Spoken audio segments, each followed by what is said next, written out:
Dans cette capsule de cours, on va vous parler de la loi de Beer-Lambert. Lorsqu'on a une espèce chimique colorée, par exemple ici c'est du sulfate de cuivre, des ions Ce2+, qu'on reconnaît à leur couleur bleu turquoise, eh bien un certain nombre de couleurs vont être absorbées et d'autres vont être transmises par cette solution. On peut utiliser un spectrophotomètre pour tracer le spectre, par exemple, d'absorbance, qui nous dit qu'ici, eh bien, les espèces en jeu, les ions Ce2+, eh bien, absorbent très peu dans le bleu, très peu dans le vert, par contre, absorbent beaucoup dans le rouge. On voit même qu'on a un pic ici d'absorbance dans le rouge, et ce pic il peut être repéré grâce à sa longueur d'onde, qu'on appelle lambda max, et qui est donc la longueur d'onde pour laquelle on a le maximum d'absorbance. Et par exemple, pour le sulfate de cuivre, pour les ions Ce2+, lambda max est à peu près à 810 nanomètres, c'est-à-dire dans le rouge profond. Une espèce chimique, donc ici par exemple le sulfate de cuivre, possède un spectre d'absorption qui lui est caractéristique et sur lequel on peut repérer un pic d'absorption pour l'absorption maximale qui s'appelle lambda max.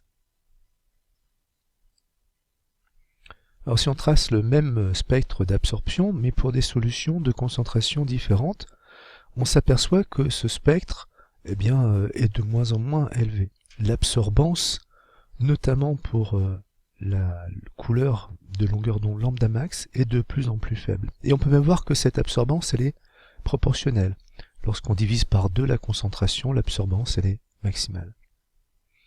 Alors donc ça veut dire qu'on a ici un outil qui permet de mesurer une concentration. Alors on ne va pas tracer le spectre entier à chaque fois qu'on va faire une mesure, on va se contenter de tracer le spectre pour la partie qui correspond au lambda max. On va travailler uniquement donc sur la longueur d'onde lambda max pour lequel on a le maximum d'absorbance pour cette solution. Le principe du spectrophotomètre, c'est de justement sélectionner une partie du rayonnement électromagnétique, une partie de la lumière colorée, ici le lambda max qui correspond au rouge pour le sulfate de cuivre, de le faire traverser une cuve, et puis de regarder de l'autre côté l'intensité lumineuse qui est transmise. Cette intensité lumineuse nous permettra de mesurer l'absorbance, de calculer l'absorbance. Eh bien on s'aperçoit que cette absorbance évolue en fonction de la concentration, et qu'effectivement elle augmente de façon proportionnelle avec la concentration, tout au moins lorsque ces concentrations ne sont pas trop élevées. Lorsque les concentrations sont trop élevées, ce n'est plus le cas. Il y a donc un domaine, ici qu'on appelle un domaine de linéarité, pour lequel l'absorbance est proportionnelle à la concentration. Ça se traduit par une loi qui nous dit que l'absorbance est égale à K fois C, où K est une constante de proportionnalité. L'absorbance étant un nombre sans unité, la concentration étant en mol par litre, eh bien cette constante de proportionnalité à une unité, ce sont des litres par mol.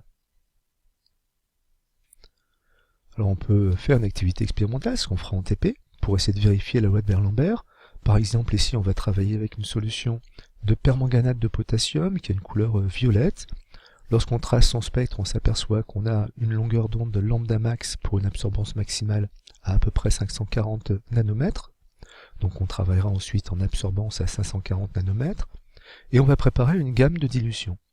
Cette gamme de dilution est préparée à partir d'une solution S0 dont la concentration vaut 10 puissance moins 3 mol par litre et d'eau distillée. Et on va faire un certain nombre de mélanges de S0 et d'eau distillée. Est-ce que vous seriez capable de compléter ce tableau pour la colonne des concentrations? Vous pouvez mettre la vidéo sur pause et essayer d'y réfléchir.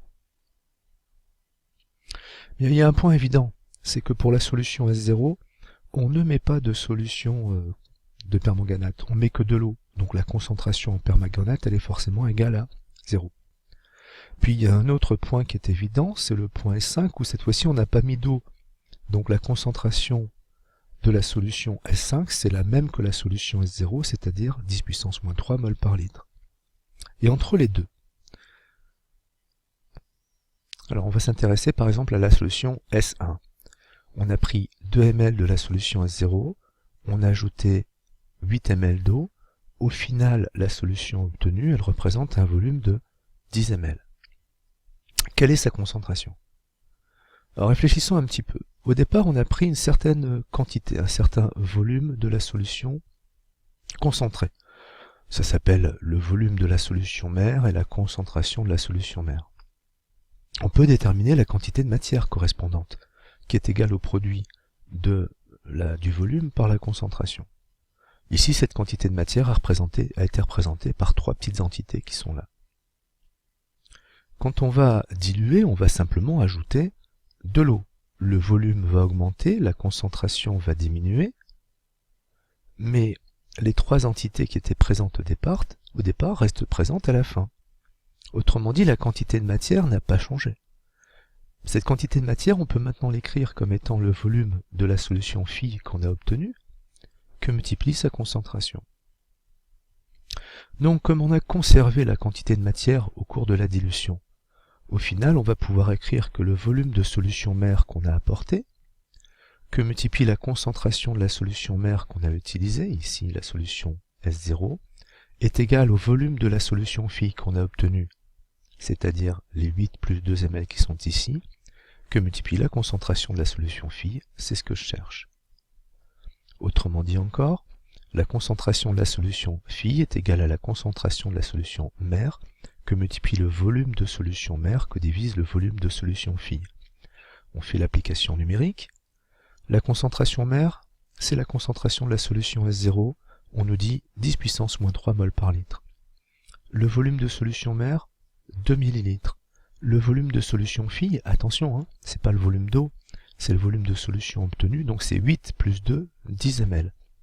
Il n'y a pas besoin de faire de conversion, puisque nos deux volumes sont exprimés en ml, on peut le laisser comme ça, et ça nous donne 2 10 puissance moins 4 mol par litre.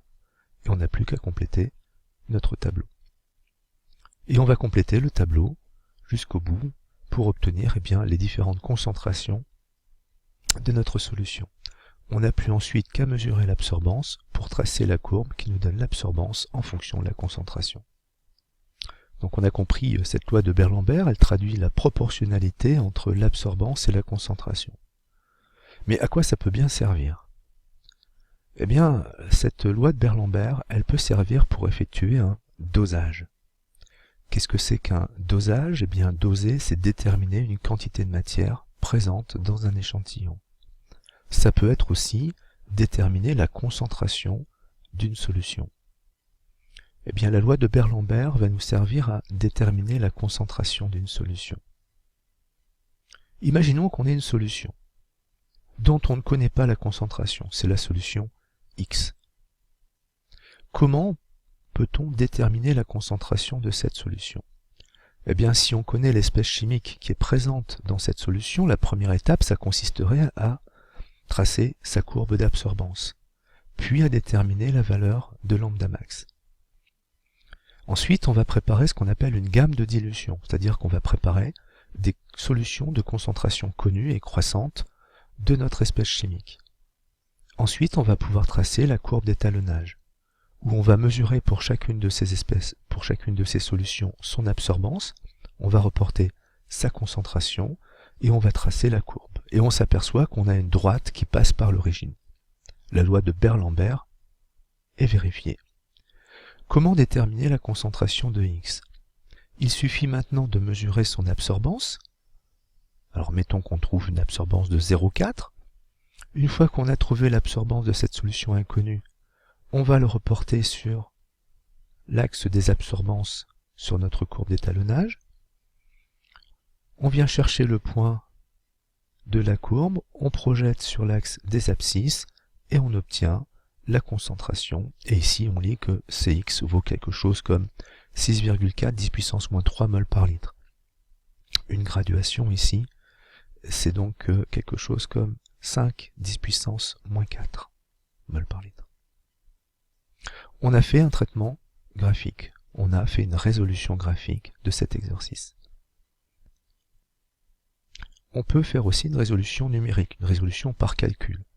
Le problème est le même, on a une solution de concentration inconnue, on a tracé son spectre, on a déterminé lambda max, on a préparé une gamme de dilution, on a tracé la courbe de d'étalonnage.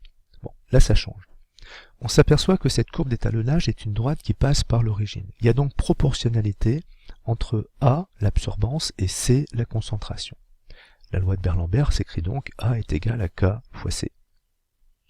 Si A est égal à K fois C, on peut aussi dire que K est égal à A sur C.